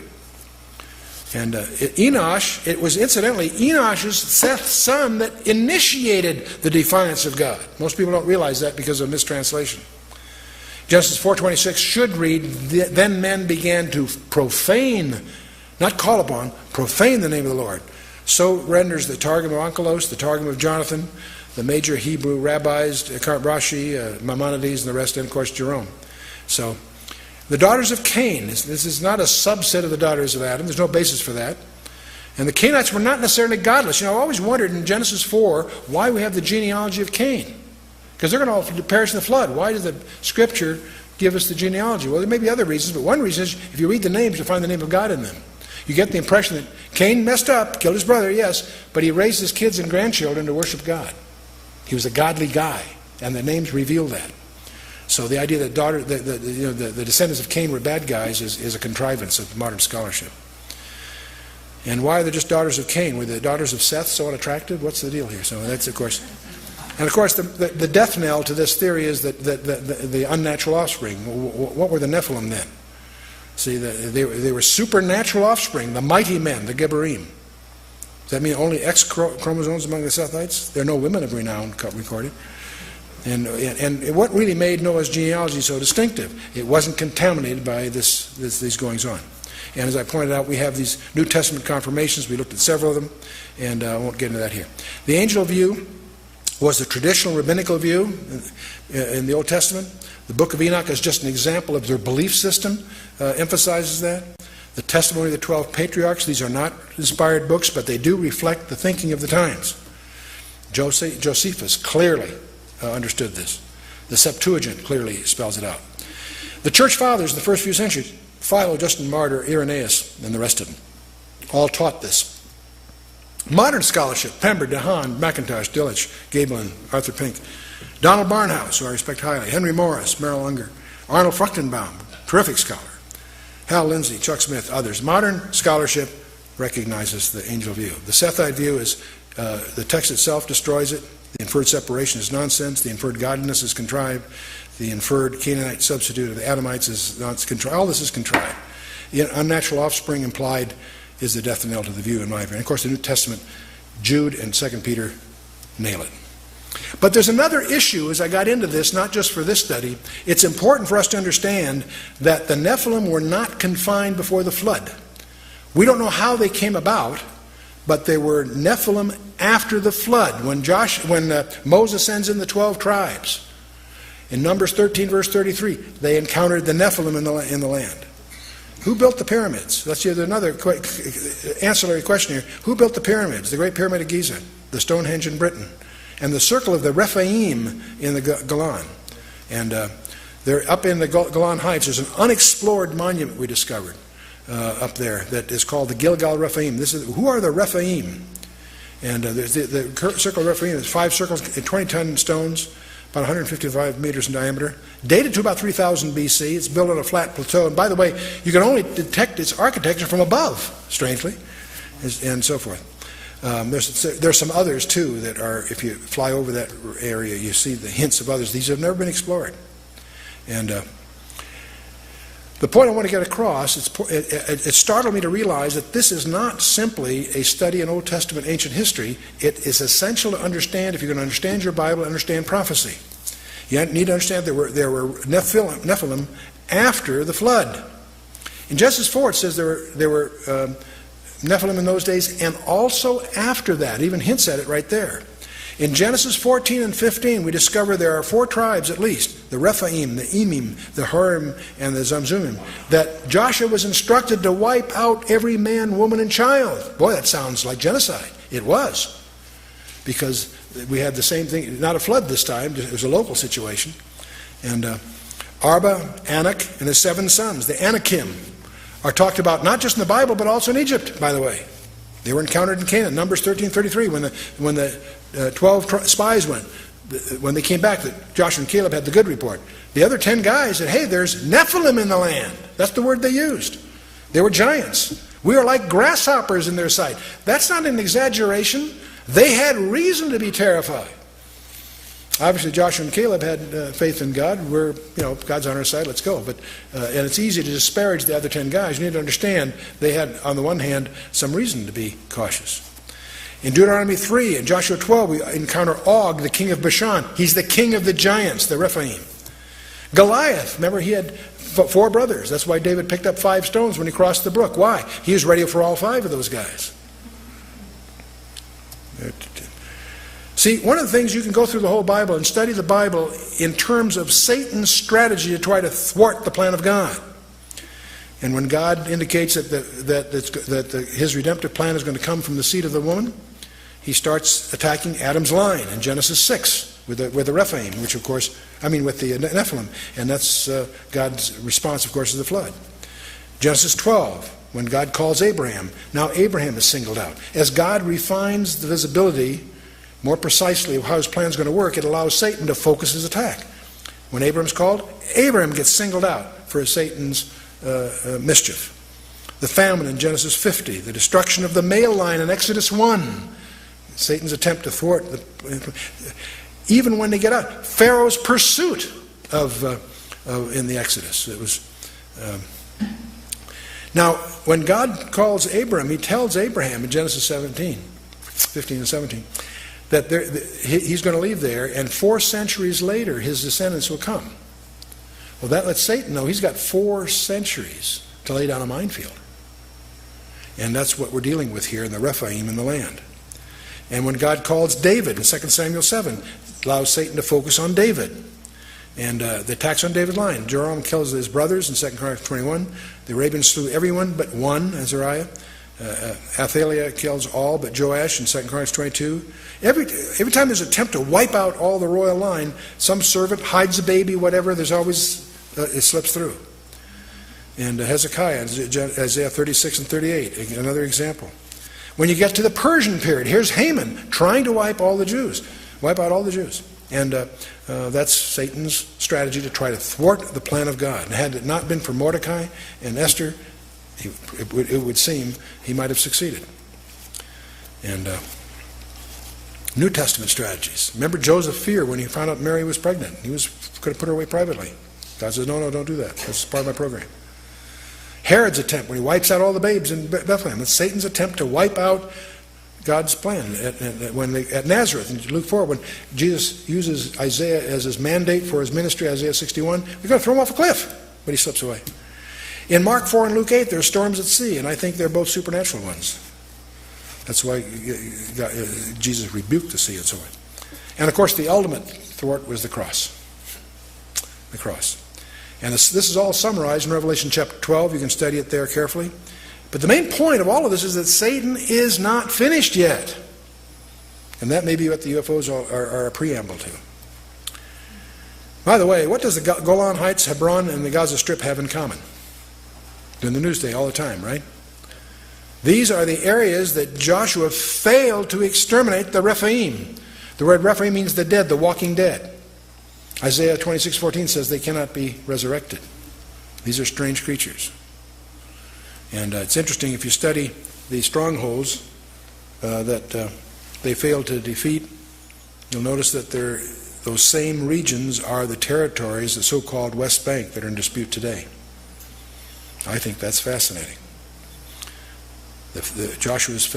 Not Joshua, but his descendants failed to deal with these issues, and they plague them to this very day. The Golan was called Bashan, and it's just when Jesus is hanging on the cross in Psalm 22 verse 12, he says a strange thing. He says, many bulls have compassed me, strong bulls of Bashan have beset me round. I have no idea what that means, but I suspect he's not talking about cattle. I think he's talking about some kind of demon oppression that's involved. I think it's an allusion to the Rephaim. Let's talk a little bit about the nature of angels, because that's really at the root of this problem. You notice we learn a lot about angels by looking at the Bible. They always appear in human form. They look human. In fact, many people entertain them unawares, we find out. Sodom and Gomorrah, the homosexuals were after them. That tells you something. I don't want to be too graphic here. And at the resurrection and at the ascension, there's always a pair of angels. And they're like men. They look like men standing there. They spoke. They took men by the hand. They ate meals with them. They're capable of direct physical combat. The Passover in Egypt was by a death angel. In the book of 2 Kings, slaughter of the 185,000 Syrians. One angel after night slaughters 185,000 Syrians. You don't mess around with angels. Now, and they don't marry in heaven. Now that's a phrase. By the way, I'm making a contrast here. With the demons of the New Testament are not like this. They apparently are powerless except to the extent they can embody some person. They're not like angels. Don't distinguish between fallen angels, the bad guys, and the demons. The demons apparently are disembodied spirits looking for embodiment. Angels don't have that problem. They apparently can materialize. All the way through the scripture we see them that way. We do know they don't marry. Because the question everybody has is, can angels have sex? The scripture says no. No, it doesn't say that. Jesus says, for in the resurrection they neither marry nor are given in marriage, but are as the angels of God. He's talking about that in a resurrection bodies we don't have sex because we're immortal. There is no procreation. There is no reproduction issue. And angels, he's talking here about the angels of God in heaven. I would not speculate on the technologies available to an angel who falls. And that's what we're dealing with here. Now, there's a strange word that gets overlooked by the scholars in general, and I've participated in some translation issues on this very issue. There's a word called okaterion, and it refers to the body as the dwelling place for the spirit. It only occurs twice in the Scripture, and it's very interesting where it does. It occurs in Jude 6, and it's the word that describes what the fallen angels disrobed from. And in 2 Corinthians 5:2, it speaks of, it alludes to the heavenly body that you and I as believers aspire to be clothed in. Same word, okaterion. I think it's a technical term that's overlooked by the scholars. In Jude 6 and 7, it says, when the angels which kept not their first estate left their own habitation. That word habitation is okaterion. They disrobed from the body that they were given to indulge in this mischief in Genesis 6. The angels which kept not their first estate, but left their own habitation, he hath reserved in everlasting chains under darkness in the judgment of that great day. Even as Sodom and Gomorrah and so on. We went through that before. The word is okaterion. In 2 Corinthians 5, 1 and 2, Paul tells the Corinthians, for we know that if our earthly house of this tabernacle were dissolved, we have a building of God, a house not made with hands, eternal in the heavens. And for this we groan, earnestly desiring to be clothed upon with our house which is from heaven. The word translated house is okaterion. That which those angels abandoned is what we aspire to. That kind of a habit, if you will. Okaterion again. Anyway, let's talk about something else we talked about earlier and mentioned earlier we should get into. Alien abductions. You know, the disturbing thing is there's continuing a deluge of cases being reported that are too weird, too bizarre to take seriously on the one hand, but they're too frequent and too consistent to ignore. And estimates of 1 to 3% of our population have been reported in the professional journals. All the strange episodes seem to involve the implanting or the harvesting of human fetuses as a primary topic. It seems that if these creatures are real, they're very preoccupied with the human reproductive process. And that causes us to wonder, could this be leading to a repetition of the strange events of Genesis 6? Is it possible that this is the hint that is included in Jesus' remark, as the days of Noah were, so shall the days of the coming of the Son of Man be. Dr. John Max, a Pulitzer Prize-winning MD, he head of psychiatry for Harvard's hospital there, and he's written on this area. He says, the idea that men and women and children can be taken against their wills from their homes, cars, or schoolyards by strange humanoid beings, lifted into spacecraft, and subjected to intrusive and threatening procedures is so terrifying and yet so shattering to our notions of what is possible in our universe that the actuality of the phenomenon has been largely rejected out of hand or bizarrely distorted in most media accounts. This is altogether understandable given the disturbing nature of UFO abductions and our prevailing notions about reality. The fact remains, however, that for 30 years and possibly longer, thousands of individuals who seem to be sincere and of sound mind and who are seeking no personal benefit from their stories have been providing to those who will listen consistent reports of precisely such events. By the way, John Mack has personally dealt with 76 cases himself. He's profiled others. These are people above average intelligence with no prior psychiatric history that clearly are subject to some kind of trauma. And there was a conference on this abduction phenomenon at MIT. And John Mack was one of the co-chairmen of that conference. And he says, if what these abductees are saying is happening to them isn't happening, what is? He's saying, what's really going on here? Here's Mack's challenge to the professionals that were there assembled.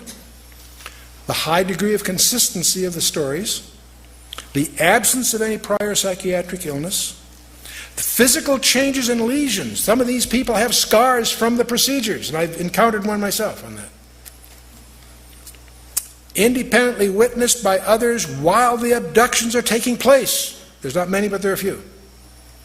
The involvement of small children is disturbing. Not likely they could be conditioned by,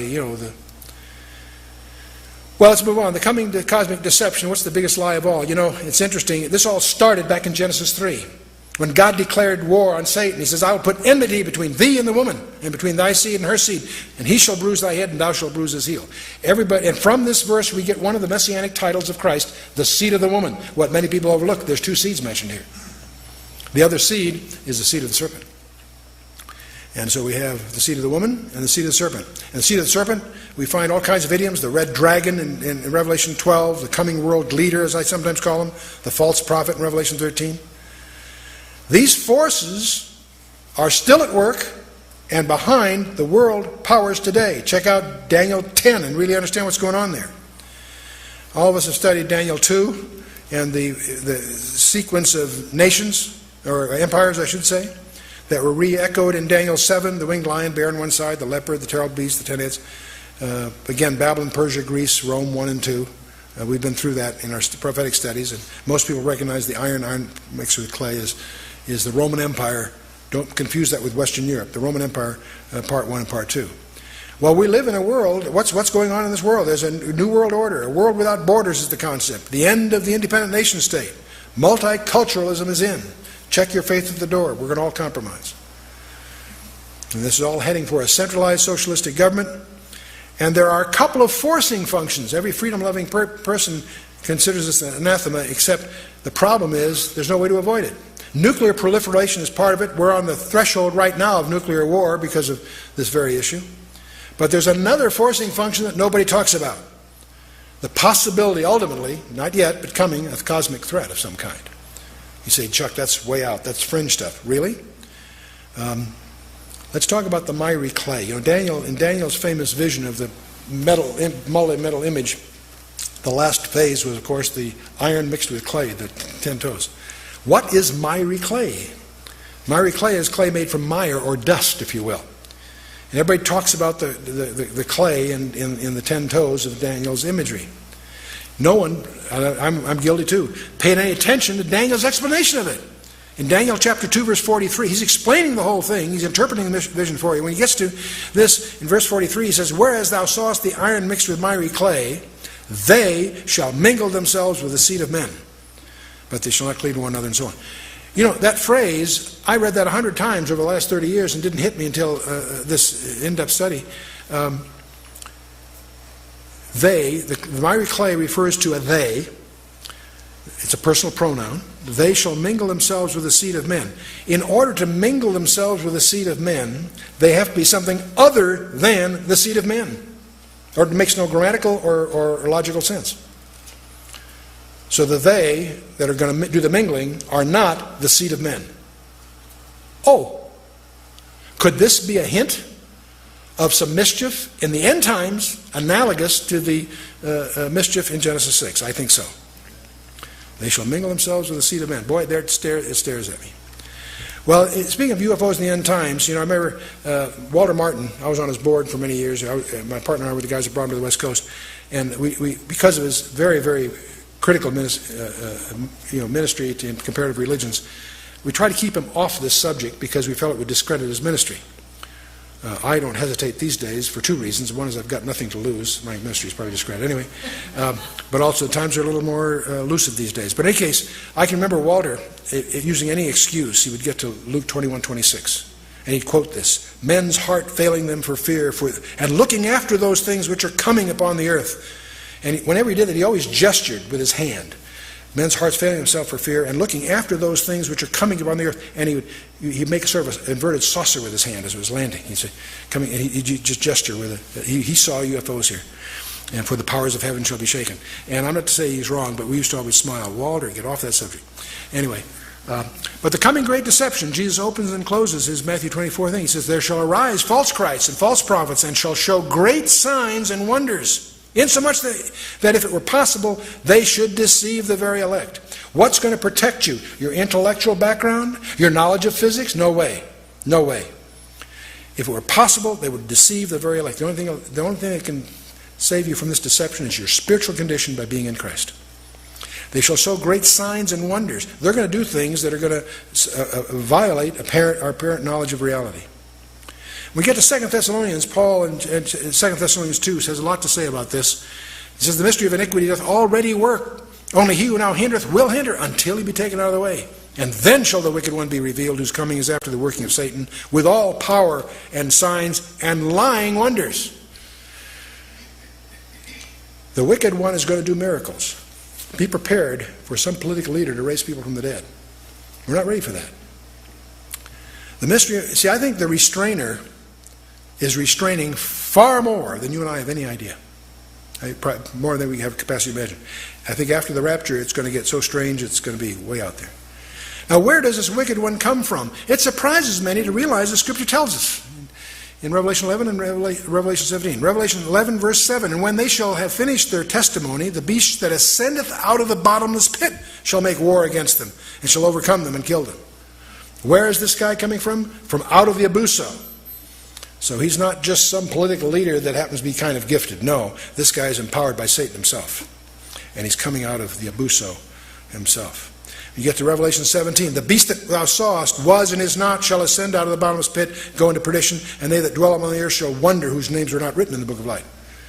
The only thing that can protect you from all of this is your position in Christ. Second Thessalonians goes on, and because they received not the love of the truth that they might be saved, for this cause God shall send them strong delusion that they should believe the lie. Don't assume that you can get saved after the rapture. People will be saved after the rapture. But if you've had an opportunity and turned down the redemption of Christ, this is what it's talking about. Because they received not the love of the truth that they might be saved, and for this cause God will send them a strong delusion that they should believe the lie. Be careful. Don't play that game. If you're going to accept Christ, do it now. Don't wait, or you'll be vulnerable to the big deception.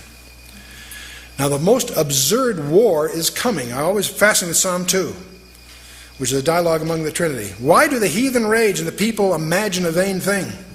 The kings of the earth set themselves, and the rulers take counsel together against the Lord and against his anointed, saying, let us break their bands asunder and cast away their cords from us. And it goes on. This whole idea that the world is going to take up arms against God himself astonishes me. I can understand people not believing God or rejecting God, yes. I can't imagine going after him warfare. It just doesn't make sense. Why would the world go after him? I think the Nephilim thing will explain it. You know, it's interesting that the alien types, if you read you wallow through all this literature. Dr. Mark Eastman and I spent a lot of time going through that stuff. You'll discover there's 3 types of these so-called alien creatures that emerge. The grays, those are the diminutives, short. You always see them in the entertainment media. There's another group that seem to appear, that's sometimes called the Nordics or the Pleiadians. They're about 6 foot tall. They're blonde, blue-eyed. They look like people. Could be around us now. And there's a third group that are the most grotesque of them all, what's sometimes called the reptilians. These are scaly, weird creatures that look like a refuge from some grade B science fiction movie. There's weird stuff. Well, these always show up. It's interesting, in Revelation 16, verse 13, 14, I've always wondered, how does the world go to war against God? And John tells us, I saw 3 unclean spirits like what? Like frogs come out of the mouth of the dragon, out of the mouth of the beast, and out of the mouth of the false prophet. For they are the spirits of devils working miracles, which go forth unto the kings of the earth and of the whole world to gather them to the battle of that great day of God Almighty. I think God is going to use some kind of strange creatures, demonic or whatever, to draw the world into this confrontation that is part of the climax that Revelation and the Old Testament deal with. Well, what's our challenge, you and I? Let's wrap it up. I'm going to give you a statement that I want you to challenge. Don't accept what I say or you flunk. I want you to challenge what I'm about to say, although I believe it sincerely. I believe you and I are being plunged into a period of time about which the Bible says more than it does about any other period of time in history, including the time that Jesus walked the shores of Galilee or climbed the mountains of Judea. That's a preposterous statement. But I believe you and I are being plunged into a period of time about which the Bible says more than it does about the whole gospel period. Now, we monitor and publish backgrounders and weekly updates on 10 strategic trends. And we continue on our website and in our publications. There are major prophetic themes about Israel, about Jerusalem, the rebuilding of the temple, about Babylon, about the coming invasion of the Middle East by Russia, Magog, if you will, the rise of China as a superpower, the decline of the United States, or I'll call the American challenge, the European superstate that's emerging, the move towards an ecumenical religion while all this is going on, as the Pope embraces Islam, global government as we see the nations struggle to in that direction, and there is another trend called the rise of the occult and UFOs. Watch for it.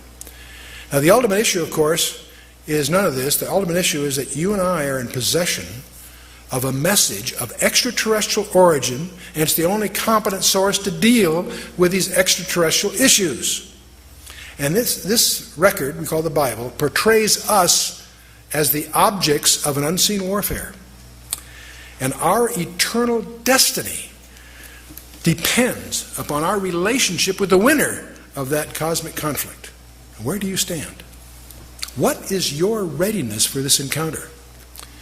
And you can't protect yourself with your intellect. You can't protect yourself with your knowledge base in the traditional sense. It's a spiritual battle, and you need to understand that. Paul tells us that in Ephesians 6, verse 12. We wrestle not against flesh and blood, but against principalities, against powers, against the rulers of darkness of this world, against spiritual wickedness in high places. And what's your remedy? Your spiritual armor. Ephesians 6 details 7 elements of armor. Should be girded with truth. Take on the breastplate of righteousness. Have your feet shod with the preparation of the gospel of peace. Take your shield of faith, helmet of salvation, sword of the Spirit. And don't forget your heavy artillery, prayer. Now, each one of these is part of your spiritual armor. And twice, Paul emphasized, put on the whole armor of God, not just your favorite pieces. To do that, you got to know what these are. And you need to do a very in-depth study of each of these 6 elements, and obviously, I should say 7 elements. We don't have time to do that here, but I urge you to make a commitment to do a serious study of these things. And don't forget the 7th. Many people stop at verse 17. We'll go to verse 18.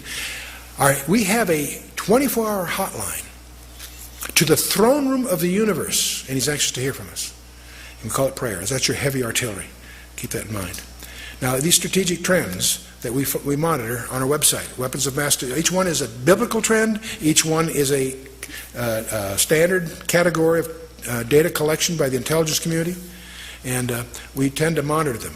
Weapons of mass destruction, the rise of Islam, the struggle for Jerusalem, the Magog invasion, the rise of the European superstate, the rise of China, biotech and global pestilence is another one, ecumenical religion, global government, and the American challenge. Now, each one of these we have backgrounders on. Each one of these is on our website, and there's no passwording required. You can get your background by just dialing in.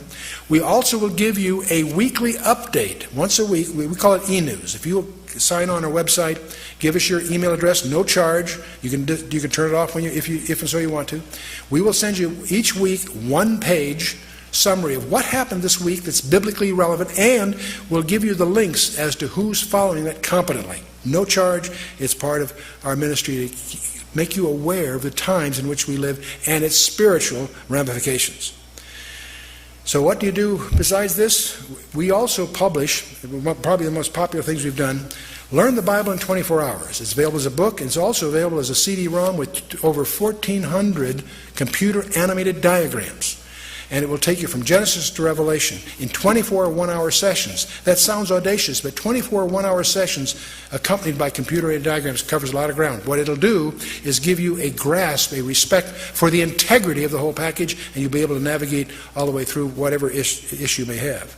If you survive that ordeal, we also publish expositional commentaries on each book of the Bible, verse by verse, with detailed notes, diagrams, and what have you, and they're available on a week-to-week basis or as packages. They're also now available on CD-ROM, which makes them much less expensive and also allows many of them to be accompanied with computer-animated diagrams. We also publish topical briefings. Most of you may be familiar with our briefings. We have probably well over 80, maybe 100 topics. Biblical, scientific, geopolitical, what have you. And we're also starting to get into videos like the one that you're watching. And we have other resources, of course, a monthly news journal. The first year is free if you sign up for that. Our internet site is the flagship of our entire ministry. I encourage you to look it over. It's been much heralded. We're one of the oldest sites on the net, and we have a really talented team. The Lord has really blessed us with both the team and the content and the response to it. The strategic trends, of course, are monitored there. We also publish e-news, which I've mentioned. Those are free, by the way. Emphasize that. Free. We're also a host of the Blue Letter Bible. We participate in its early days. It's English, Hebrew, and Greek text with commentaries, dictionaries, encyclopedias. It's all word searchable. It's all free. But the main thing we have is something that's maybe new to some of you, and that's the Berean Online Fellowship.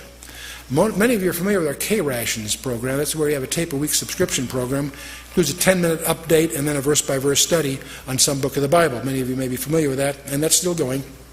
And we accompany that, of course, with diagrams and study materials for group study, and you can even arrange to have course credit for that, university recognized. We publish this typically in heirloom edition leather-bound albums. For those that collect them, they have a way to keep them organized, and it is a university-approved level all the way to the PhD level with arrangements we've made. But the thing that we want to announce to you, we have a new program called the Berean Online Fellowship. Each week you get the verse-by-verse study in real audio or MP3, and that includes the notes and so forth. It also includes a weekly global intelligence update, just a little 10-minute what's going on kind of thing. It gives you also access to all our verse-by-verse commentaries in real audio. It's all available to the subscribers, members of the fellowship. You also will get personal update, our news journal, online immediately, and you'll still get your hard copy by mail. But perhaps the most exciting thing is we have online discussion groups. All our members can share and talk about topics, and there's a whole chat room structure behind that. And I participate in that, and so does our staff. And of course, all of this is done in the context of getting university degree credit all the way to the PhD level. And there's all kinds of members-only offers and privileges in terms of access and other things that we're doing. So that's going to be our primary online fellowship. Dial up our website, www.khouse.org. O-R-G. No one can pronounce Koinonia Laos, let alone spell it. Everyone calls us K-House. And our phone number is 1-800-KHOUSE-1, and we encourage you to find out more about what we're doing, because we're here to do one thing, and that's to highlight the biblical relevance of current events, and the hidden agenda is to get you excited about the Word of God, that we can both grow in grace and the knowledge of Him. Because we think the days are short, and we've got to rearrange our priorities to really make them count. God bless you.